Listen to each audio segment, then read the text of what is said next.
Captain Jake Morrison stood at the front window of his ship's bridge, looking out at the dark space ahead. The stars looked the same as always, but he knew that everything had changed. The war was going badly for humans, very badly. The bridge was quiet except for the soft hum of machines. Jake's crew worked at their stations, checking numbers and watching screens. They all knew what was happening across human space. The alien ships were winning every fight. Human colonies were being destroyed one by one. Lieutenant Amy Carter walked up to Jake with a tablet in her hands. Her face was pale, and Jake could see the worry in her eyes. She had been his communications officer for 3 years, and he had never seen her look so scared. "Captain, we just got the latest reports from Earth's command," Amy said quietly. "The Zephyrians hit the Titan colony yesterday. There are no survivors." Jake felt his stomach drop. Titan colony had been home to 8 million people. Men, women, children, all gone in a single day. He took the tablet from Amy and read the report. The words were cold and simple, but they told a terrible story. The Zephyrian Empire had appeared in human space 8 months ago. Their ships were unlike anything humans had ever seen. They were made of some kind of crystal that seemed to glow with its own light. The alien vessels were huge, some as big as cities, and they were nearly impossible to destroy. Every human weapon that had been fired at the Zephyrian ships had been useless. Missiles bounced off their shields. Laser cannons did nothing. Even nuclear weapons seemed to have no effect. The aliens would sit in space and slowly destroy human ships and colonies with their plasma weapons. Commander Luke Hayes looked up from his station. He was the ship's second in command, a man who had fought in 3 wars before this one. Jake had never seen Luke look defeated, but there was something broken in his eyes now. "Captain, I've been going over the battle records from the last 6 months," Luke said. "We've lost 47 ships and 12 colonies. The enemy hasn't lost a single vessel." Jake nodded slowly. He knew the numbers. Everyone in the human fleet knew them. The Zephyrians were not just winning the war. They were destroying humanity without any effort at all. The aliens had sent only one message to Earth. It was simple and clear. They said that humans were a weak species that did not deserve to exist. They would destroy every human world and every human ship. There would be no surrender. There would be no mercy. Jake walked to the center of the bridge and sat in his captain's chair. The USS Blackstar was different from other human ships. It had been built in secret over the last 2 years. The ship looked normal from the outside, but inside it was full of technology that had never been tested in a real battle. Chief Engineer Bobby Clark was working at his station, running checks on the ship's systems.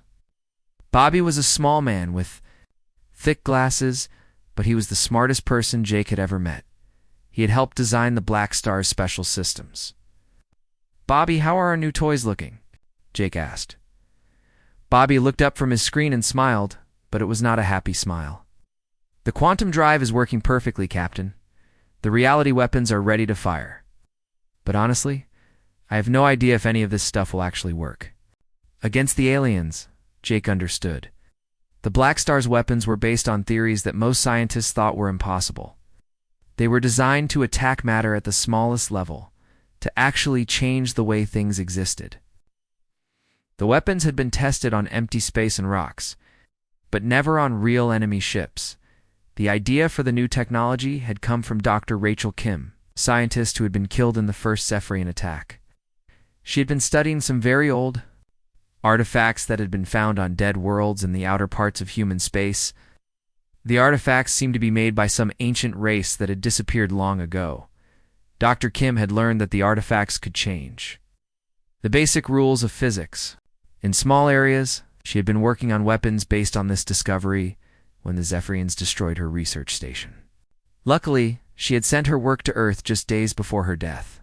Navigation Officer Lisa Turner called out from her station, "Captain, we're getting a priority message from Earth Command." Jake pressed a button on his chair, and the main screen showed Admiral Victoria Stone. She was the head of the human fleet. It's a tough woman who had been fighting aliens for most of her life. Her face was serious, but Jake could see something else there too. Hope, maybe. Captain Morrison, the Blackstar, is being sent to the Kepler 442 system immediately, Admiral Stone said. Our scouts report that the Zephyrians are gathering a large fleet there. They plan to attack the colony on Kepler 4 for it to be in 72 hours. Jake felt his heart beat faster. Kepler 442b was home to 15 million people. It was one of the largest human colonies outside of Earth. If the aliens destroyed it, the loss would be terrible. Admiral, the Blackstar is just one ship, Jake said. The reports say the aliens have hundreds of vessels in that system. Admiral Stone's face was grim. Captain, the Blackstar is our last hope. If your ship can't stop them, then humanity is finished. We have no other options left. The communication ended, and the bridge was quiet again. Jake looked around at his crew. They were all good people, brave people who had volunteered for this mission, knowing it might be their last. They deserved to know the truth. Listen up. Everyone, Jake said, standing up from his chair. We're going to fight the biggest alien fleet that has ever been assembled. Our ship is experimental, and we don't know if our weapons will work. The odds are not good. The crew looked at him, waiting for more. But we're going to try anyway, Jake continued. Because if we don't, those 15 million people on Kepler 442b are going to die. After that, the aliens will keep killing humans until there are none of us left. Weapons Officer Greg Thompson spoke up from his station. Captain, I've been working with these new weapons for months. They're different from anything we've ever built. If they work, they'll be more powerful than anything the aliens have seen. Jake nodded. If they work, Greg, that's a big if, sir. Amy Carter said, I've been listening to the alien communications. They're not worried about us at all. They think we're just another weak human ship coming to die. Jake smiled for the first time in days. Good, let them think that. Surprise has always been humanity's best weapon. Chief Medical Officer Dr. Helen Park had been quiet during the conversation, but now she spoke up. Captain, I should warn you that the new systems might affect the crew. The quantum fields could cause some discomfort, maybe even pain. What kind of effects? Jake asked. Headaches, nausea, maybe some confusion, Dr. Park said. The human body wasn't designed to exist near quantum distortions, but the effects should be temporary. Jake thought about this. His crew was already risking their lives. Now they would have to suffer physical pain as well. Does everyone understand? Jake asked, looking around the bridge. We're going into a battle we probably can't win, using weapons that might not work, and the ship itself might make us sick.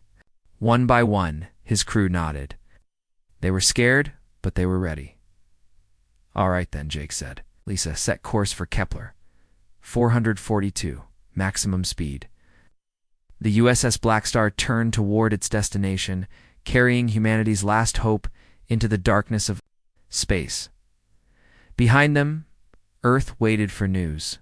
Ahead of them, an alien fleet prepared to destroy another human world. The war was about to change forever. The USS Blackstar dropped out of quantum space at the edge of the Kepler 442 system.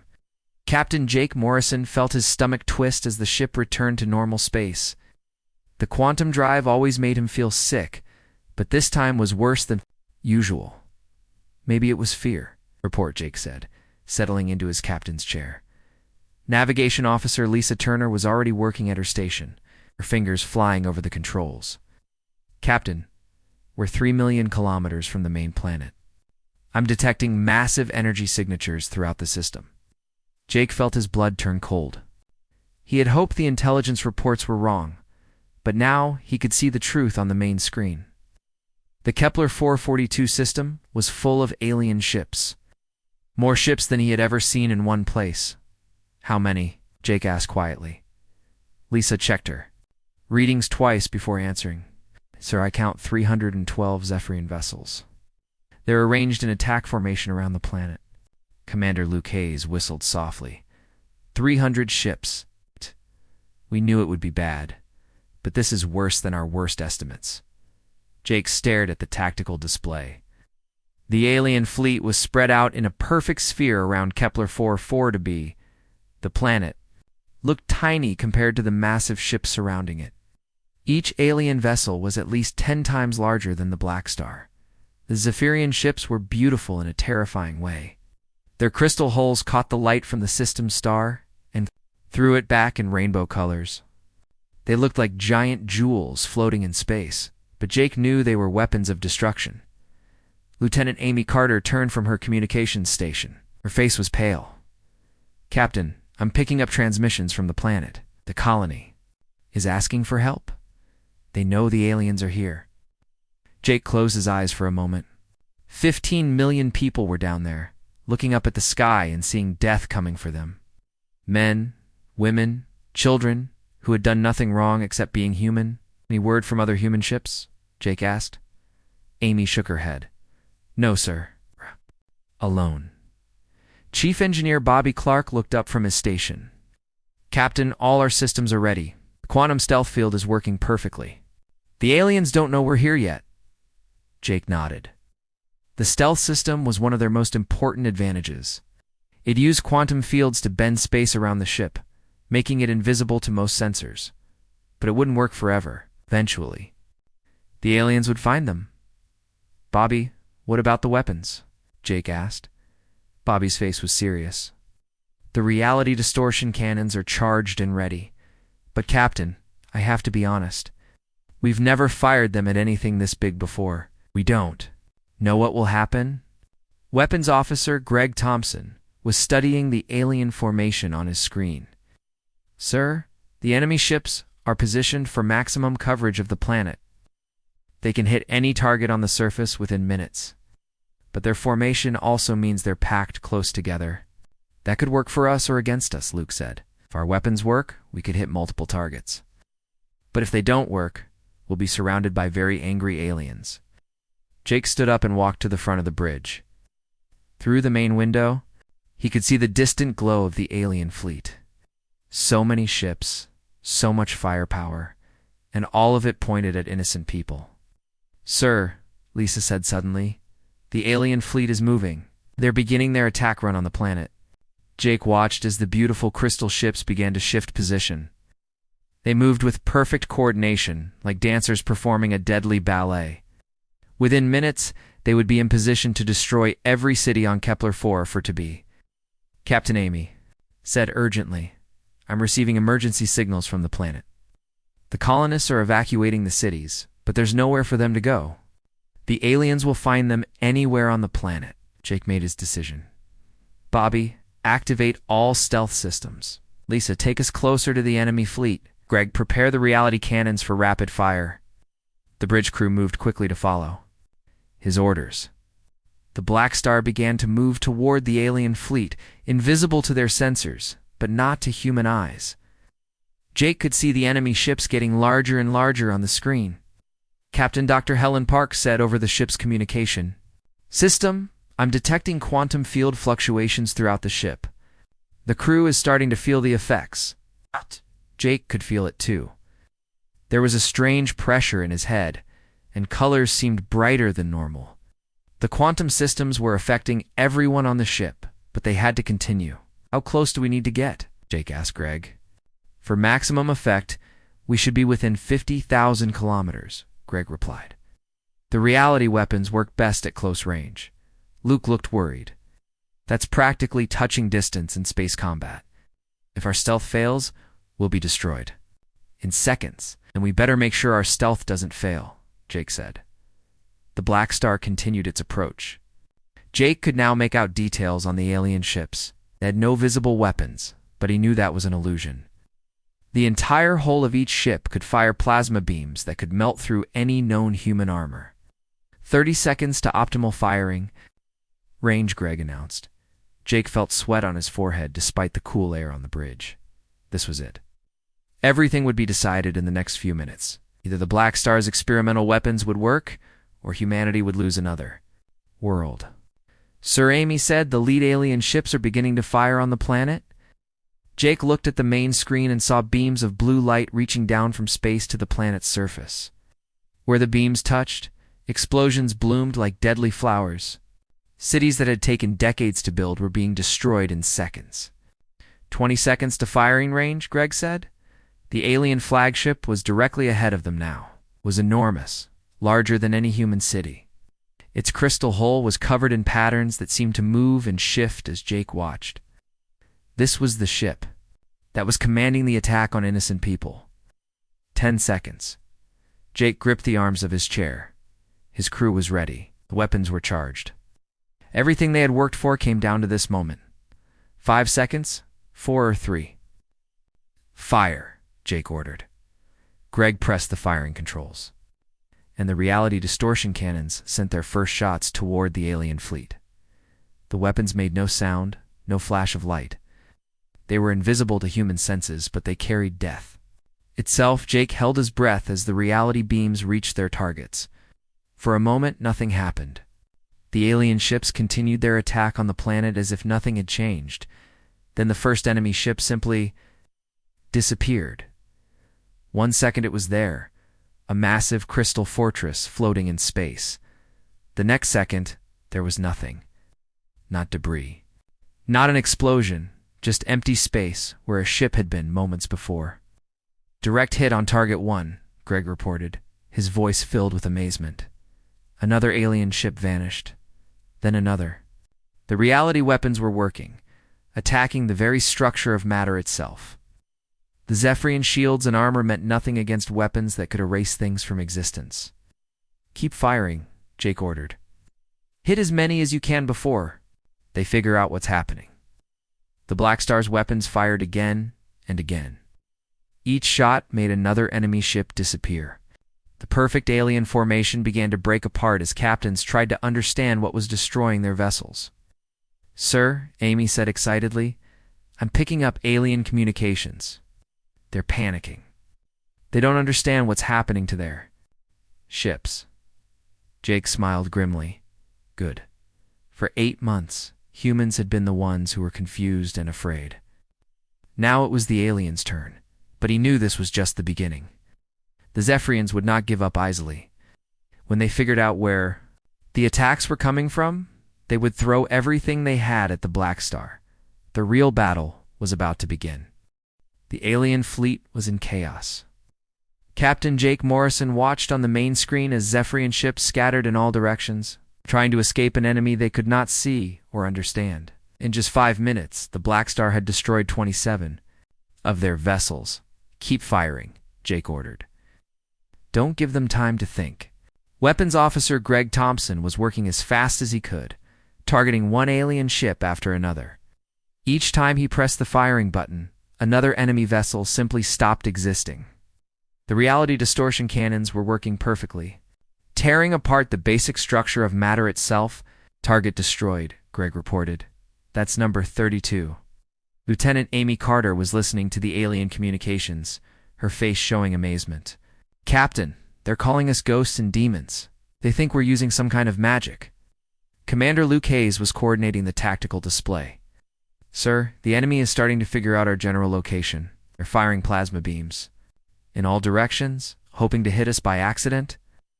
Jake could see the blue beams of alien weapons cutting through space around them. The Zephyrians were shooting at empty space, but some of their shots were getting close to the Blackstar. Their stealth system was good, but it was not perfect. Navigation Officer Lisa Turner called out from her station. "Captain, the alien flagship is turning toward us. I think they've detected our quantum field distortion." Jake looked at the main screen. The massive alien command ship was 3 times larger than any other vessel in their fleet. Its crystal hull was covered in weapon ports, and it was slowly rotating to face their position. "Bobby, how long can we maintain stealth?" Jake asked. Chief Engineer Bobby Clark was sweating as he worked at his controls. "The quantum field is putting a lot of stress on our systems, Captain. Maybe 10 more minutes at most." "That's not long." "Enough," Luke said. "There are still over 200 enemy ships out there." Jake made a quick decision. Lee said, "Take us directly at the flagship. We're going to be discovered anyway. Let's make it count." The Blackstar changed course, heading straight for the enormous alien command ship. Jake could see that the enemy vessel was covered in weapons, all of them now pointing in their direction. If their stealth failed now, they would be destroyed instantly. 5 kilometers to the flagship, Lisa reported. "Greg, charge all weapons. I want every reality cannon ready to fire, Jake ordered. Sir, Dr. Helen Park's voice came over the communication system. The quantum effects are getting stronger. Some crew members are having trouble staying conscious. Ow. Jake could feel it too. The pressure in his head was getting worse, and he was seeing strange colors at the edge of his vision. The ship's exotic systems were affecting everyone on board, but they had to keep fighting. 2 kilometers to target, Lisa said. The alien flagship filled the entire main screen now. Jake could see details he had never noticed before. The crystal hull was not smooth. It was covered in patterns that looked almost like writing, strange symbols that seemed to move and change as he watched them. 1 kilometer, Lisa announced. Fire everything, Jake ordered. All 6 of the Blackstar's reality distortion cannons fired at once. The invisible beams struck the alien flagship. From different angles, attacking the massive ship's structure at the quantum level, for a moment. Nothing seemed to happen. The flagship continued to turn toward them, its weapons charging for a massive attack. Then cracks appeared in the crystal. Hold out the cracks spread quickly, running along the ship's surface like lightning. Wherever the reality beams had hit, the alien ship's matter was becoming unstable. The basic forces that held the atoms together were breaking down. It's working, Greg shouted. The flagship is coming apart. But the alien ship was not destroyed. Yet, even as cracks spread across its hull, it continued to fire at the Blackstar's position. Plasma beams passed very close to their ship, close enough that Jake could feel the heat through the bridge windows. Stealth field is failing, Bobby announced. They've found us. Jake saw alarm lights flashing on every station. Their invisibility was gone. Now every alien ship in the system could see exactly where they were. Evasive maneuvers, Jake ordered. Lisa, get us out of here. The Blackstar began to move, but it was too late. The alien flagship fired one final massive blast, even as its hull continued to crack and break apart. The plasma beam struck the human ship directly. The bridge shook violently. Sparks flew from control panels, and the lights went out for several seconds. When emergency power came back on, Jake could see that several of his crew members were hurt. Damage report, Jake called out. Hull breach on deck 7, Bobby reported. Shield generators are offline. We've lost 20% of our quantum field stability. The alien flagship was breaking apart now, huge pieces of crystal hull spinning away into space. But even as it died, it had managed to hurt them. The Blackstar was damaged and visible to every enemy ship in the system. Sir, Amy said urgently, all remaining alien ships are converging on our position. They're coming from every direction. Jake looked at the tactical display. Over 200 enemy vessels were racing toward them, their weapons charging. The Blackstar was fast, but not fast enough to outrun that many ships. How long until they reach us? Jake asked. 3 minutes, Luke replied. Jake thought quickly.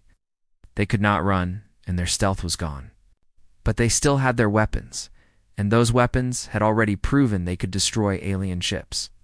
Greg, can you target multiple ships at once? Jake asked. Yes, sir, but it will drain our power quickly. We might only get 1 or 2 volleys. Before the quantum systems shut down, and we better make them count, Jake said. Lisa, put us on a collision course with the largest group of enemy ships. Captain Luke said that's suicide. We'll be destroyed. Maybe, Jake replied, but we'll take a lot of them with us. That might be enough to save the colony. The Blackstar turned toward the approaching alien fleet. Jake could see dozens of enemy ships growing larger on the screen, their crystal hulls gleaming with deadly beauty. In 2 minutes, they would all open fire at once. Bobby, can you give me more power to the weapons? Jake asked. I can try, Captain, but it might overload our quantum core. If that happens, we could end up inside a black hole. Do it anyway, Jake ordered. The ship began to vibrate as Bobby rerouted power from all non-essential systems. The bridge lights dimmed, and Jake could hear the quantum core humming with dangerous energy. 30 seconds until the enemy is in range, Luke announced. Jake gripped his chair as the alien ships grew larger and larger. He could see their weapon ports opening, preparing to fire enough plasma to melt a small moon. All weapons ready, Greg reported. 20 seconds. Jake looked around the bridge at his crew. They were scared, but they were ready to die fighting. Amy was still monitoring alien communications. Lisa was keeping the ship on course, despite the danger. Luke was coordinating their final attack. Bobby was pushing their systems past safe limits. Greg was preparing to fire weapons that might destroy them all. 10 seconds. The alien ships opened fire.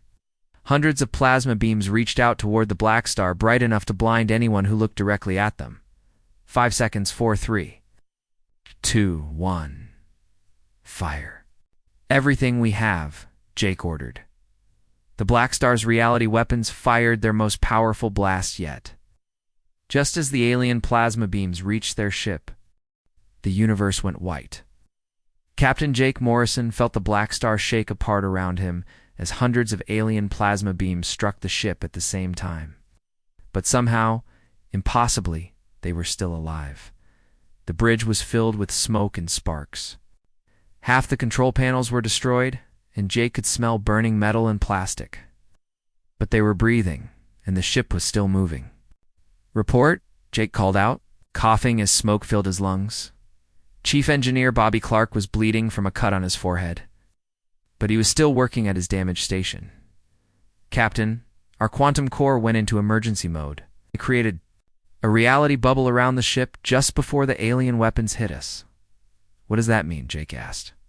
"It means we existed in a different dimension for about 3 seconds, Bobby explained. "The alien weapons passed right through us because we weren't really here." Jake looked at the main screen, which was cracked but still working. What he saw made him gasp.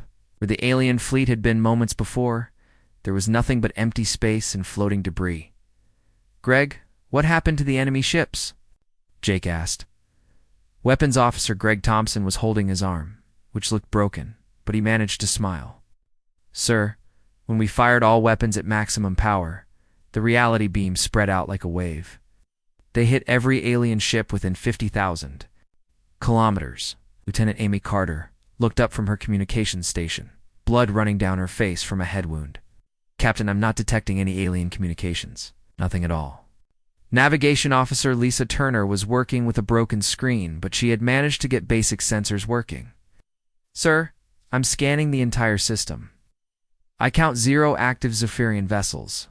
Jake could not believe what he was hearing. "Are you saying we destroyed their entire fleet?"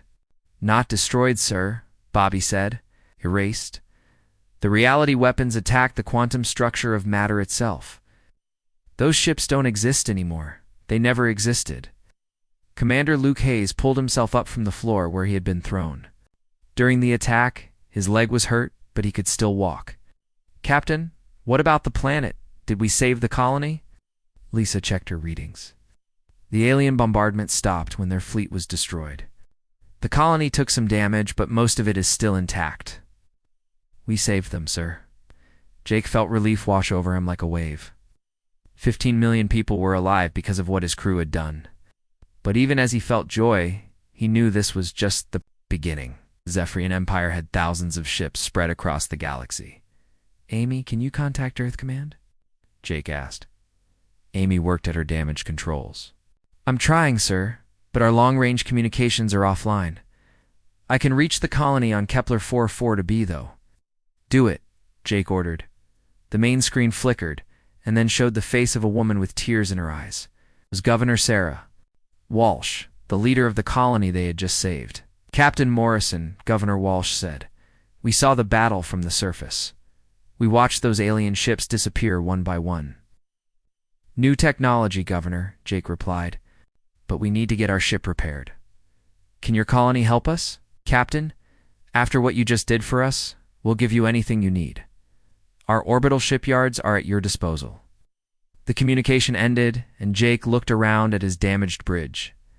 His crew was hurt, his ship was barely holding together, but they had won the most important victory in human history. "Dr. Helen." Park's voice came over the ship's communication system. "Captain, I need to report our casualties." "We've 12 crew members with serious injuries, but no deaths. The quantum effects from the emergency field are causing some problems, but nothing permanent." "Good work, Doctor," Jake said.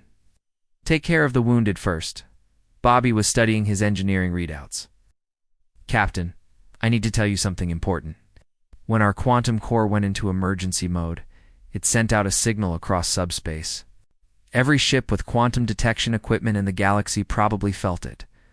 Jake understood what Bobby was saying. You mean the other Zephyrian fleets know something happened here? Yes, sir. They're going to come looking for answers.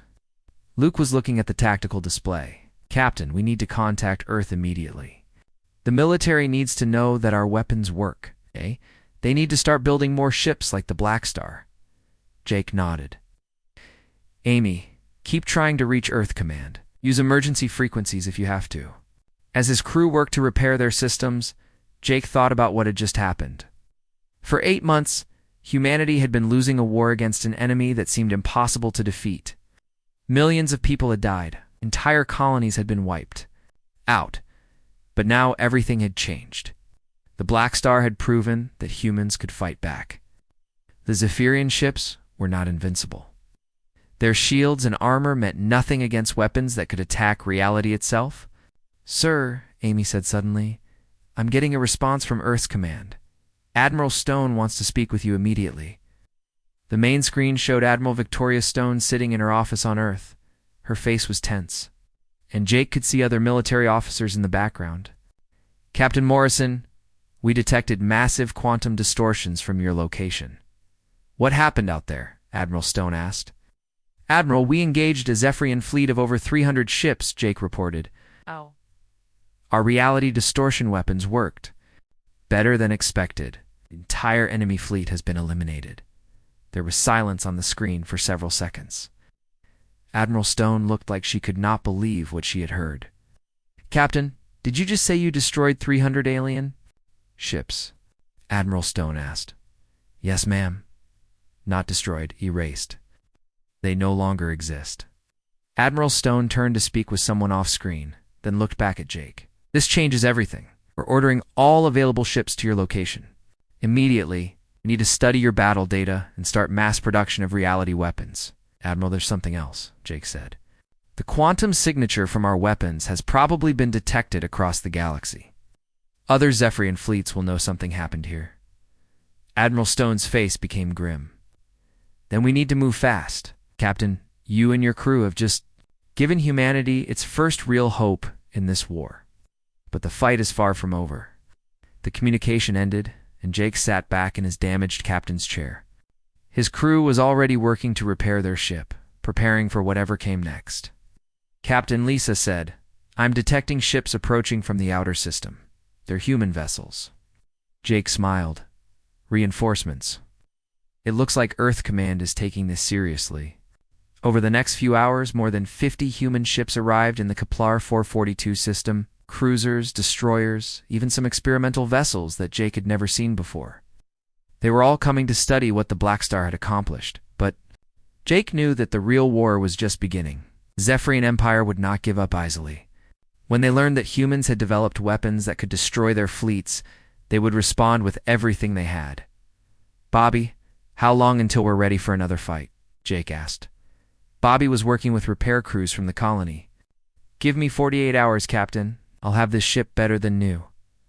Good, Jake said, because something tells me the aliens are going to come looking for revenge. Lieutenant Amy Carter was monitoring communications from across human space. Captain, I'm picking up reports of Zephyrian fleet movements. Large formations are heading toward human colonies in multiple sectors. Jake nodded. The enemy was mobilizing. Their entire military force? They knew that humanity had developed something dangerous, and they wanted to destroy it before it could spread. Luke, start working on battle plans, Jake ordered. We're going to need strategies for fighting multiple enemy fleets. As his crew prepared for the battles to come, Jake looked out at the stars. Somewhere out there, alien commanders were planning humanity's destruction. But they were about to learn that humans were far more dangerous than they had ever imagined. The war had taken a new turn, and humanity was no longer the helpless victim. 6 months had passed since the battle at Kepler 442. Captain Jake Morrison stood on the bridge of the newly repaired USS Blackstar, watching the final moments of the Zephyrian Empire through the main screen. The alien homeworld hung in space. Before them once the center of a mighty empire that had conquered dozens of star systems, now it was defenseless, surrounded by a fleet of human ships that had been impossible to imagine just 1 year ago. Final scan complete, Captain. Navigation Officer Lisa Turner reported. No active Zephyrian military vessels detected in the system. All orbital defenses have been destroyed. Jake nodded. It had taken 6 months of hunting, but they had finally tracked down and eliminated every alien warship in the galaxy. The reality distortion technology had spread through the human fleet like wildfire. Earth's shipyards had worked day and night to build new vessels equipped with the quantum weapons. Lieutenant Amy Carter looked up from her communications station. Sir Admiral Stone is requesting permission to begin the final phase. Jake pressed the communication button on his chair. Admiral Victoria Stone appeared on the screen. But she was no longer speaking from Earth. She was aboard the massive command ship USS Liberator, which was leading the human fleet surrounding the alien world. Captain Morrison, your ship has the honor of delivering the final message to the Zephyrian leadership, Admiral Stone said. After what they did to our colonies, I think it's only fitting. Jake understood. The aliens had started this war by declaring that humans were too weak to deserve existence. They had destroyed entire worlds without mercy. Now the tables had turned completely. Open a channel to the planet, Jake ordered. Amy worked at her controls. Channel open, sir. Looked at the alien world on his screen. From orbit it looked beautiful. Crystal cities covered the surface, glowing with the same strange light as their ships had. But Jake knew that beauty was built on the graves of millions of innocent humans. This is Captain Jake Morrison of the USS Blackstar, speaking for all of humanity, Jake said into the communication system. Your empire declared war on our species. You said we were too weak to exist. You destroyed our worlds and killed our people without mercy. Jake paused, thinking of all the human colonies that had been turned to ash by alien weapons. Titan Colony, New Hope, Paradise Station. Millions of men, women, and children who would never see another sunrise. You made one mistake, Jake continued. You underestimated what humans can do when we fight for our survival. Now your entire military fleet has been destroyed. Your empire is finished. Commander Luke Hayes was monitoring the tactical display. Captain, I'm detecting movement in the alien cities. They're gathering in large groups, probably their government leaders. Chief Engineer Bobby Clark looked up from his station. Sir, all human ships are reporting ready. The quantum field generators are charged and standing by. Jake knew what came next. The human fleet had not come here just to accept surrender. The Zephyrian Empire had shown no mercy to humans, and they would receive none in return. This was not just the end of a war, it was the complete elimination of a species that had chosen genocide as their first and only diplomatic option. Okay, attention all human ships, Jake announced on the fleet communication channel. Begin final operations. Across the system, 200 human vessels activated their reality distortion weapons. But these were not the same weapons that the Blackstar had used 6 months ago. These were bigger, more powerful versions designed specifically for planetary targets. The quantum beams reached down from space to the alien world below. Where they touched, matter simply stopped existing. Cities that had stood for thousands of years disappeared in seconds. Mountains, oceans, even the atmosphere itself began to break apart at the quantum level. Sir, Dr. Helen Park's voice came. Over the ship's communication system, I'm detecting massive quantum distortions throughout the system. The effect is spreading beyond the planet itself. Jake watched as the alien homeworld came apart, piece by piece. The reality weapons were not just destroying the surface, they were unmaking the very atoms that formed the planet. Within minutes, there would be nothing left but empty space where a world had once existed. Weapons. Officer Greg Thompson was monitoring the process from his station. Captain, the planetary dissolution is proceeding normally. Estimated completion time is 4 minutes. Jake felt no satisfaction as he watched the alien world die. This was not victory, this was necessary extinction. The Zephyrians had made it clear that they would never stop trying to destroy humanity. The only way to ensure human survival was to make sure no aliens survived to continue the war. Me. Are you receiving any communications from the planet? Jake asked. Amy listened to her equipment for several seconds before responding. "Nothing coherent, sir, just screaming."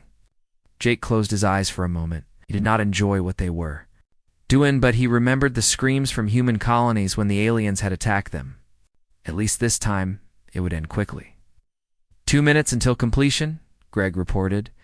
The alien world was now more empty space than solid matter. The crystal cities had vanished first, followed by the continents themselves. Now, even the planets. Core was beginning to dissolve as the reality weapons continued their work. "Sir," Lisa said, "I'm detecting quantum echoes throughout the galaxy. Every civilization with advanced sensors will know what happened here." Jake nodded. That was intentional. The message needed to be clear to every species in the galaxy. Humanity was no longer the weak race that could be attacked without consequences. Any species that chose to make war on humans would face complete extinction. 30 seconds, Greg announced. Admiral Stone's voice came over the communication channel. "All ships, prepare to withdraw. What?